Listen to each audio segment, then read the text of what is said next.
बेला मुखर्जी की इस कहानी को बहुत ध्यान से सुनिएगा। कितना अच्छा लिखती हैं। अमिता रात को पुरानी बातें याद करने लगती है।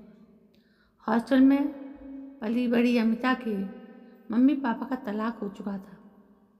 हर साल छुट्टियों में वो घर ना जाकर कहीं ना कहीं कैंप में चली जाती और पापा भी उसे भेजने को राजी हो जाते। हालांकि पापा उसे बहुत प्यार करते थे, पर माँ की कमी उसे महसूस होती। इस बार छुट्टियों में आतंकवादी गतिविधियों के कारण उसका कैंप रद्द हो गया, तो वो पापा को सरप्राइज देने के लिए अकेली ही दिल्ली चली गई। पापा उसे देखकर पसोपेश में पड़ गए। तभी एक युवती से उसका सामना हुआ। तब उसे पता चला कि उन्होंने तो शादी करके दुनिया ही बसाई हुई है। वो उल्टे पाँव वहाँ से लौट गई। अमिता फिर अपनी माँ के पास कानपुर चली गई। अब आ गई। अमिता के सामने एक पल में सारा संसार सुनहरा हो गया। माँ कभी बच्चे से दूर नहीं जा सकती। पापा ने बहुत कुछ किया, पर माँ संसार में सर्वश्रेष्ठ आश्रय है। इतने दिनों के बाद मेरी याद आई तुझे। उन्होंने फिर चूमा उसे। चल अंदर चल, बैठ, मैं चाय बनाती हूँ। बैग को कंधे से उतारकर नीचे रखा और सोफे पर बैठी। घर में पता नहीं कौन कौन है।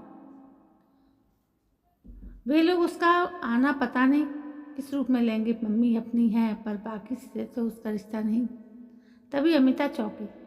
अंदर कर्कश आवाज में कोई गरजा। 8 बज गए, चाय बनी कि नहीं बनी? बनाती हूँ, बिट्टू आई है ना, इसलिए देर हो गई। कौन है ये बिट्टू? सुबह किसी के घर आने का ये समय है क्या?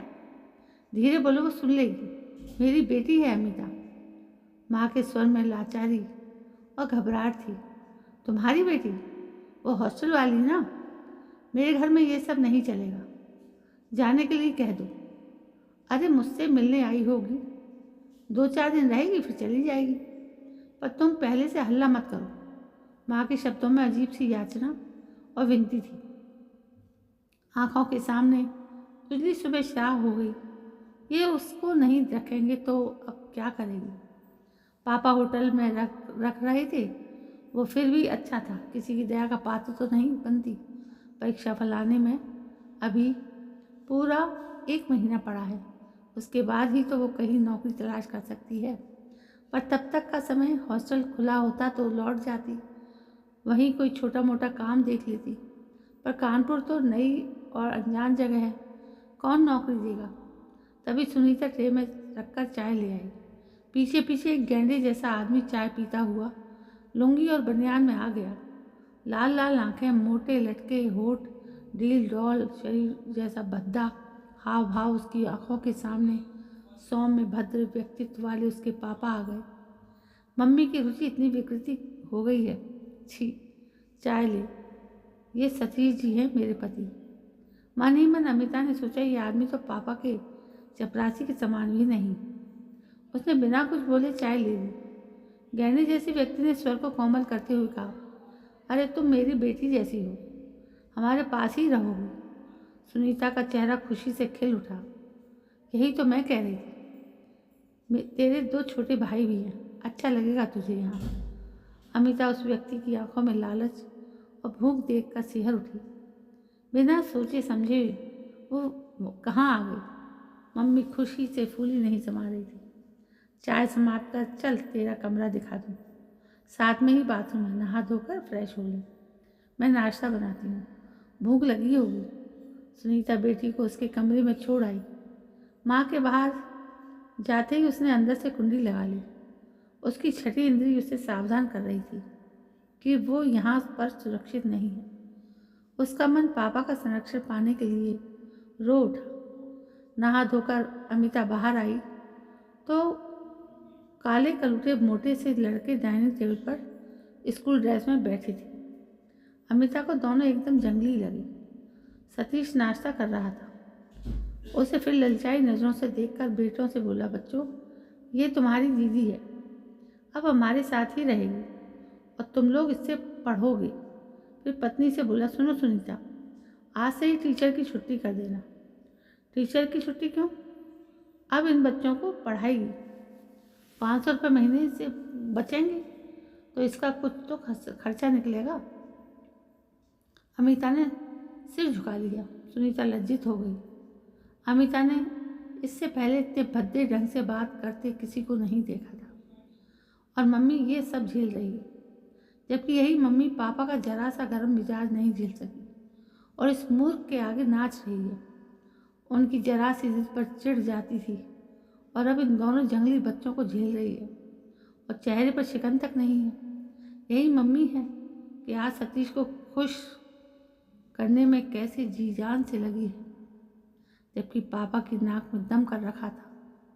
एक खटारा सी मारुति में दोनों बेटों को लेकर सतीश चला गया। बच्चों को स्कूल छोड़ खुद काम पर चला जाएगा।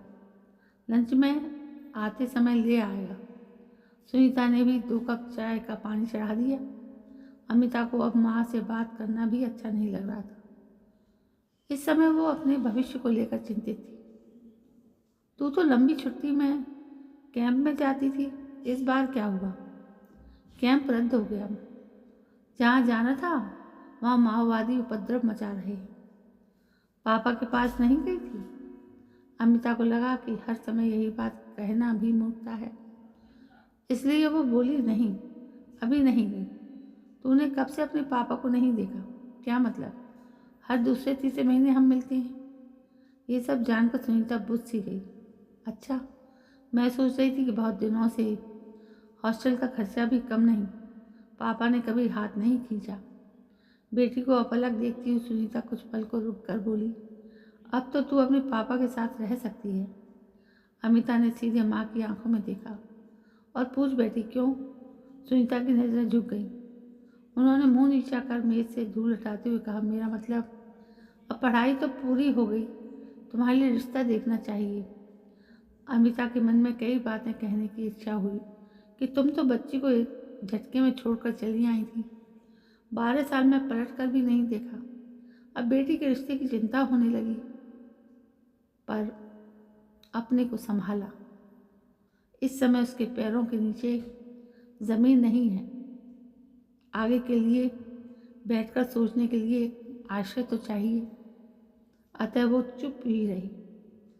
इसके बाद सुनीता ने बातचीत चालू रखने का प्रयास तो किया, पर सफल नहीं हो पाई। बेटी उठकर अपने कमरे में चली गई। ठीक 2 बजे सतीश अपनी खतरा गाड़ी में दोनों बच्चों को लेकर वापस आया। अमिता को फिर अपने पापा की याद आई। वो सारा दोष पापा का ओर नहीं देती है। ढलती उम्र में स्त्री अकेले रह लेती है, पर आदमी के लिए रहना कठिन है। वो कुछ सीमा तक असहाय हो जाता है। पापा का दोष इतना भर है कि अपनी पत्नी से बेटी की बात छिपाई और बेटी से अपने विवाह की, वरना पापा ने पैसों से कभी हाथ नहीं खींचा। मैंने 100 रुपये मांगे तो पापा ने 500 दिए। साल में कई बार मिलते रहे।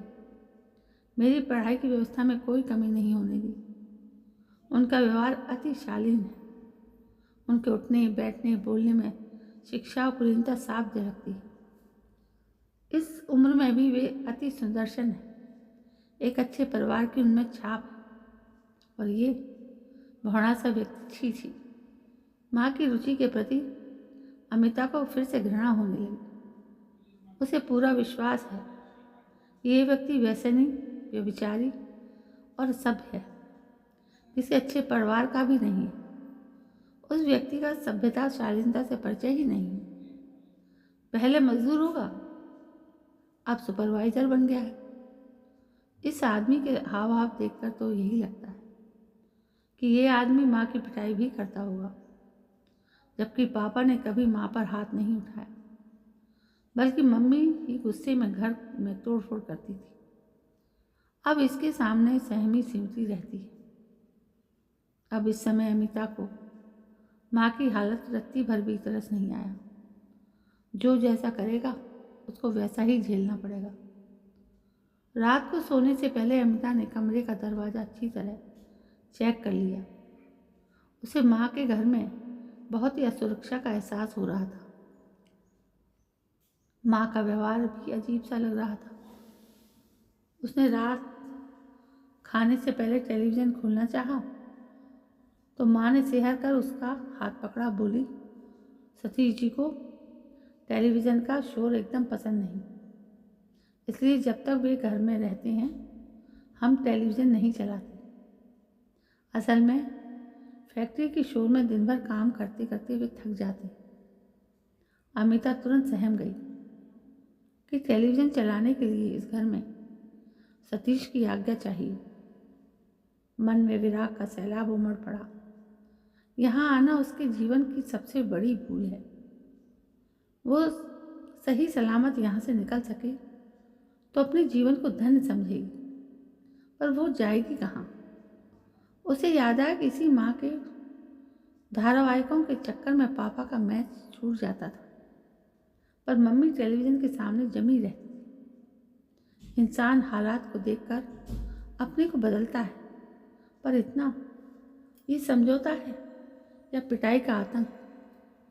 पूरे दिन माँ यही समझाने का प्रयास करती रही कि सतीश बहुत अच्छे इंसान है, ऊपर से जरा कड़क तो हैं, पर अंदर से एकदम मक्खन है। उसको चाहिए कि उनसे जरा खुलकर मिले जुले, तभी संपर्क बनेगा। अमिता के मन में आया कि कहें, मुझे ना तो यहाँ रहना है और ना ही अपने को इस परिवार से जुड़ना है, तो फिर क्यों इसके लिए खुशामद करूँ? रात को पता नहीं कैसे चूक हो गई कि खाना खाकर अपने कमरे में आकर अमिता को कुंडी लगाने का ध्यान नहीं रहा। बाथरूम से निकलकर बिस्तर पर बैठ क्रीम का डब्बा अभी खोला भी नहीं था कि सतीश दरवाज़ा धकेलकर कमरे में आ गया। अमिता को अपनी गलती पर भारी पछतावा हुआ। इतनी बड़ी भूल कैसे हो गई? पर अब तो भूल हो ही गई थी। उसने सख्ती से पूछा, कुछ चाहिए था क्या? गंदे ढंग से वो हंसा और बोला, बहुत कुछ। इतना कहकर वो सीधे बिस्तर पर जाकर बैठ गया।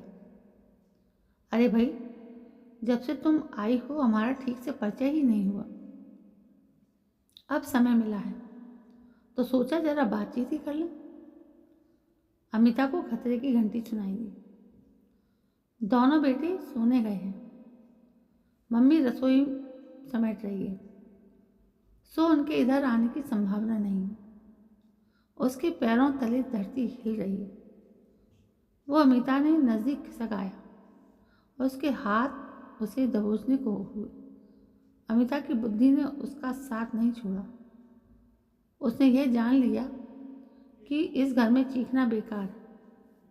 मम्मी दौड़ तो आएगी, पर साथ सतीश का ही देगी।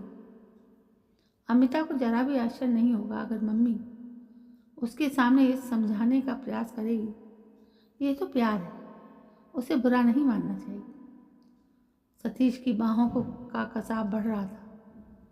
वैसे भी उसमें मजदूर लोगों जैसी शक्ति है, पर शायद सतीश को पता नहीं था कि जिसे मुर्गी समझकर वो दबोचने की कोशिश में है, वो लड़की अभी अभी ब्लैक बेल्ट लेकर आई है।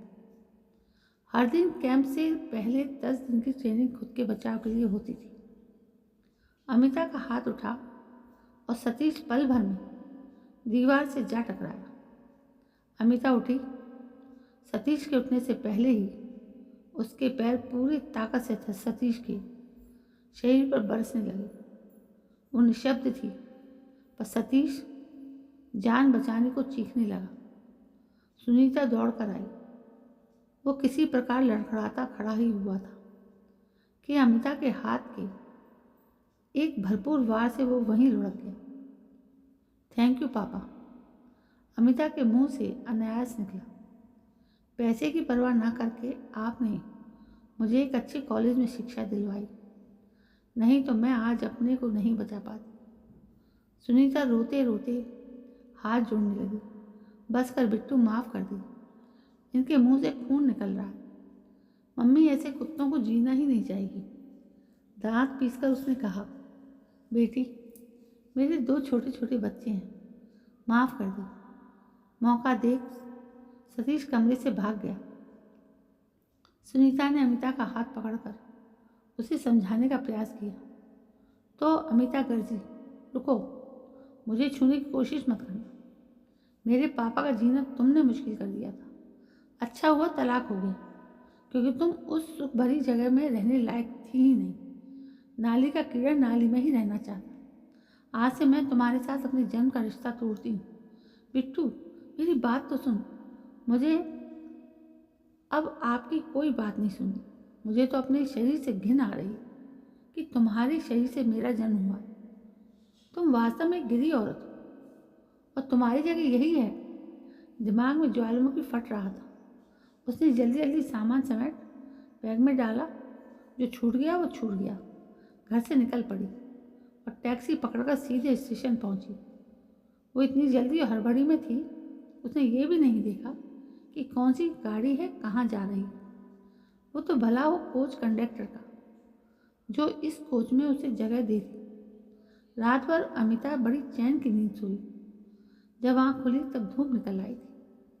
ब्रश तौलिया लेकर टॉयलेट गई, फ्रेश होकर लौटी, बाल भी संभाल लिए। ऊपर की दोनों सीट खाली थी। सामने एक वयोवृद्ध जोड़ा बैठा था। पति समाचार पत्र पढ़ रहे और पत्नी को धार्मिक पुस्तक। अमिता ने बिस्तर समेटकर ऊपर डाल दिया, फिर सीट उठाकर आराम से बैठी।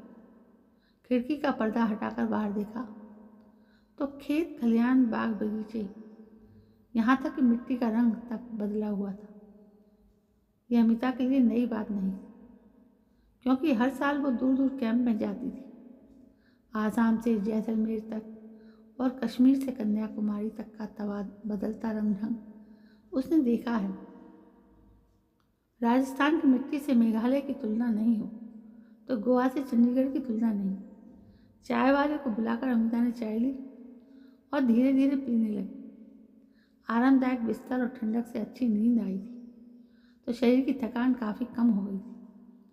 सामने बैठे वृद्ध दंपत्ति के संपूर्ण व्यक्तित्व से संपन्नता और भी जातिपन झलक रहा था। देखने से ही पता चल रहा था कि वे खानदानी अमीर परिवार से। महिला 60 के आसपास होगी तो पति 65 को छूते।